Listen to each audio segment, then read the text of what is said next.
La vie dans l'univers. Avocats sans frontières, une organisation non gouvernementale belge, intervient en RDC depuis 2002. Cette organisation a comme axe d'intervention 1. La lutte contre l'impunité, surtout sur des questions en lien avec les crimes graves, crimes contre l'humanité. 2. L'accès à la justice, où elle collabore avec le bureau, les avocats et les organisations de la société civile pour que les personnes en situation de vulnérabilité qui ont des difficultés d'accès à la justice puissent connaître leurs droits et les faire valoir à travers la demande de la justice. 3. La promotion, la protection et la défense des droits humains. 4. La lutte contre les détentions irrégulières et enfin, l'Avocat sans frontières intervient également dans la bonne gouvernance des ressources naturelles. Avocat sans frontières à travers le monde intervient dans plusieurs contextes. Depuis octobre 2018, ACEF met en œuvre un projet intitulé « Placer les intérêts des populations locales au cœur de l'exploitation des ressources naturelles, transparence, redevabilité et protection des droits ». Ce projet est mis en œuvre dans les provinces du Congo central, dans l'Ituri depuis avril 2019 et dans la province du Haut-Uélé depuis octobre 2020. Il est évident que les projets extractifs mettent souvent à mal l'environnement et la jouissance de plusieurs droits garantis par différents instruments juridiques. Souvent, des expulsions forcées des populations, la rédaction de terres arables, la déforestation, la contamination des sols et des sources d'eau, compromettant ainsi plusieurs droits liés à la dignité des êtres humains, essentiels à la jouissance et à la réalisation de plusieurs autres droits. Exécutant ces projets dans la province du Haut-Uélé, la province du Haut-Uélé, l'une des provinces riches de la République démocratique du Congo, contient de minéraux comme l'or, le diamant, fer. Ses habitants sont parmi les plus pauvres. Le territoire de Ouacha est le poumon économique de cette province.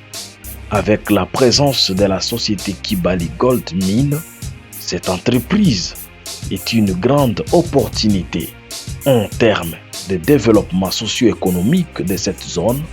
Actuellement, dans les territoires de Ouacha, on assiste à une montée des revendications populaires de tout genre qui donnent lieu à des tensions, voire conflits entre populations locales, exploitants et autorités suite à l'insatisfaction des communautés riveraines face au projet d'exploitation minière par la société Kibali Gold Mine.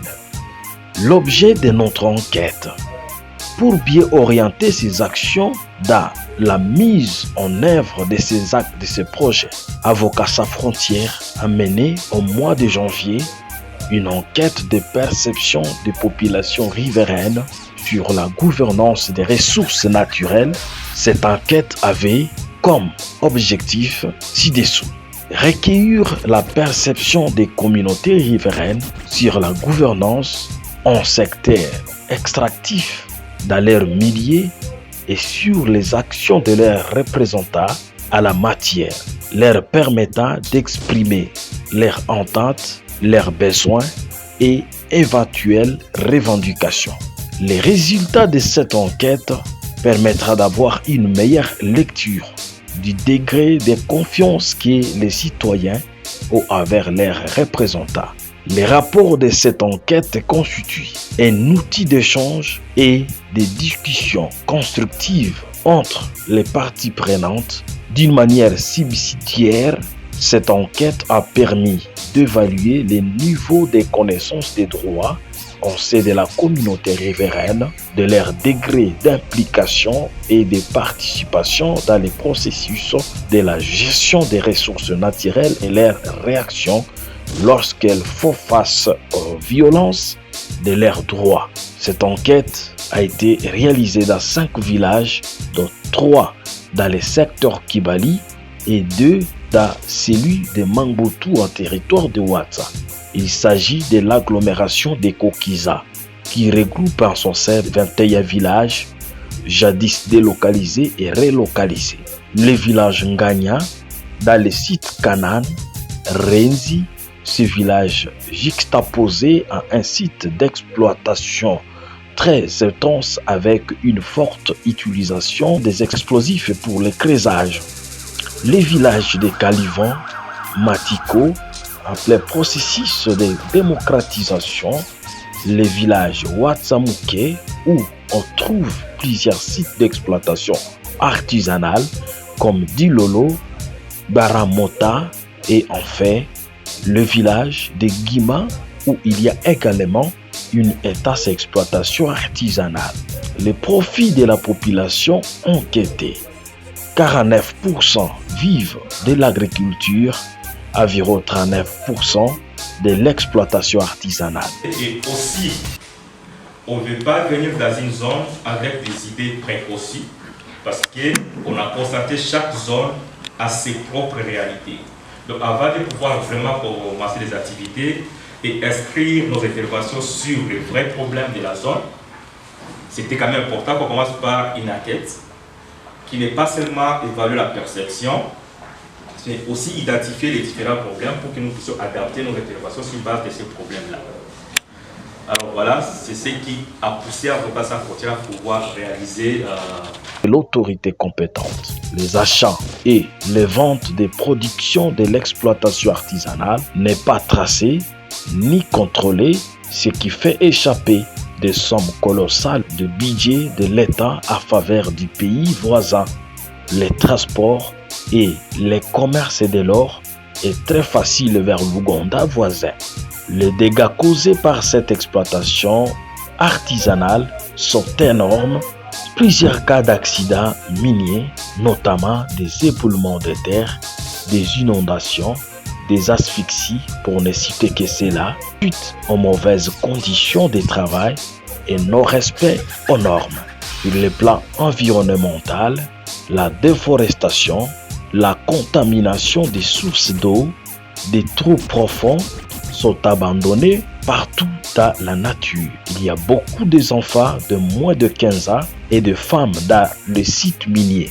Ces enfants et femmes enceintes font des travaux très dangereux et lourds dans des conditions très difficiles et ils sont aussi comptés parmi les victimes des accidents miniers. Les jeunes filles sont utilisées dans les restaurants et les commerces de boissons alcooliques sont exposés à la prostitution juvénile.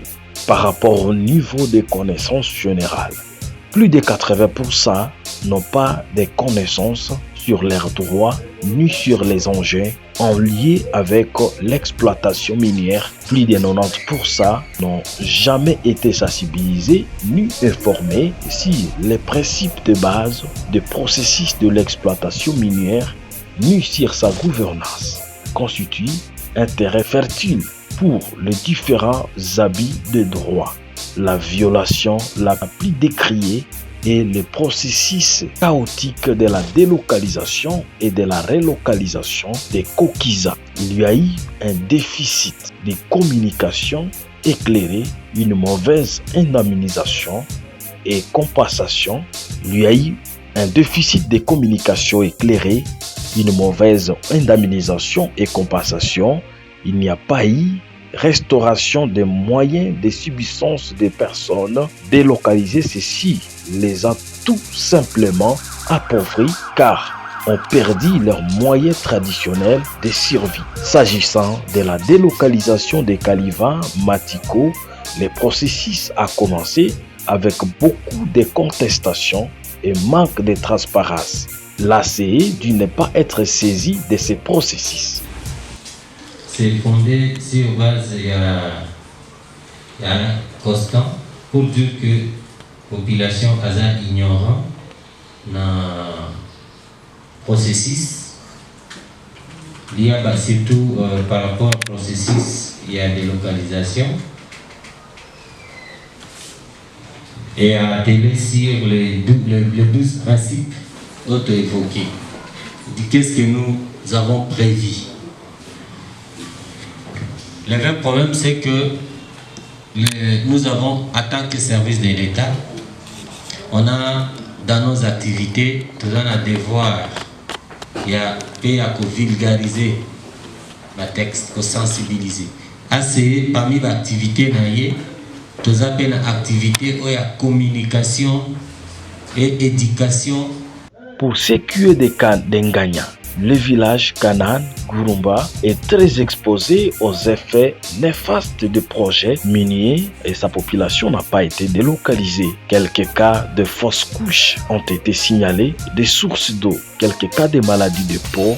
Aucune investigation, enquête n'a été ouverte par les services compétents pour confirmer ou infirmer ces dénonciations. À ce qui concerne l'impact de l'exploitation des ressources naturelles, question des redevances minières et les dotations pour le développement communautaire, les personnes enquêtées savent majoritairement que la redevance et autres dotations ne sont pas une faveur de la société, mais plutôt un droit de la communauté riveraine. Cependant, la perception sur l'affectation de ces ressources pose problème. Pour des tiers de la population, ceci sert à financer le fonctionnement des ETD, autrement dit, entités territoriales décentralisées. Cette perception est un élément favorisant la mauvaise utilisation de ces fonds, sans que la population puisse demander des comptes. Plus de 60% ne sait pas s'il y a eu une quelconque attente entre la société Kibali Gold Mine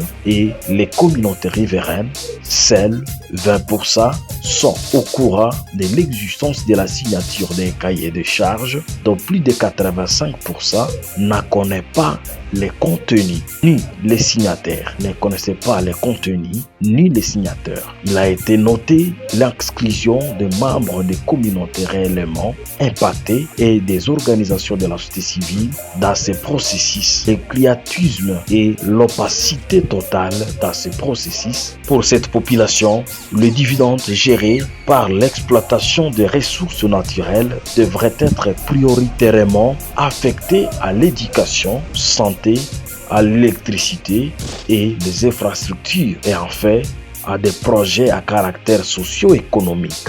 Les personnes enquêtées déplorent également le fait que le projet minier affectait plusieurs de leurs droits, notamment droit à la vie, droit au travail décent, droit à un environnement sain, droit à l'éducation, droit d'être consulté et à l'information. Le droit de jouir également du patrimoine congolais à tous les Congolais, mais aussi la manière d'être indemnisé correctement tout en respectant les procédures de la délocalisation. Il se dégage aussi une fossé entre les niveaux de développement des infrastructures socio-économiques et le niveau de vie au niveau de ménages des personnes directement impactées par le projet qui est très faible. Les projets miniers ont créé de l'emploi, n'a pas tenu compte des populations impactées. On voit des belles écoles, des infrastructures sanitaires. On sait d'une communauté très pauvre, sans moyens d'accès à ces infrastructures.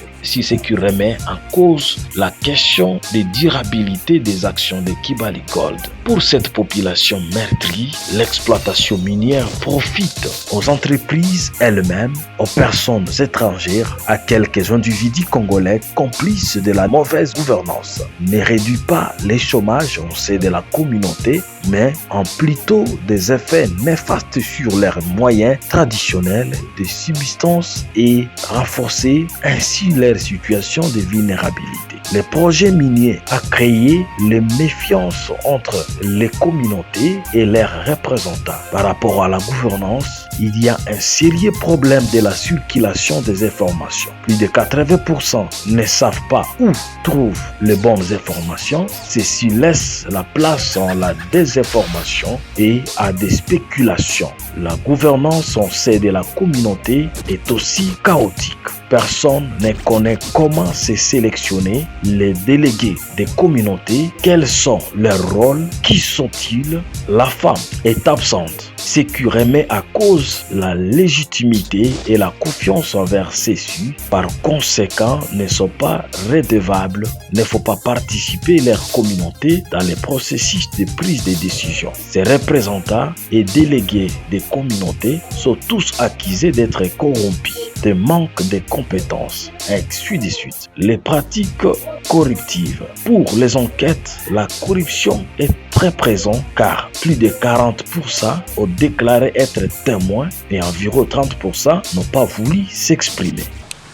Je n'ai pas affirmé que l'eau est effective. Parce que je ne sais pas, il y a c'est quoi le problème. Je n'ai pas affirmé ça. J'ai constaté qu'il y a effectivement un problème.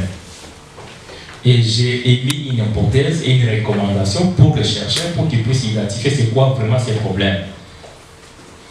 Parce que si je confirme qu'il y a une infection, il faut que je sois à mesure de pouvoir démontrer c'est quoi le problème. Comme je ne suis pas à pouvoir le faire, je n'ai pas confirmé, mais j'ai constaté qu'il y a un problème. Donc ça c'est une nuance qu'il faut faire.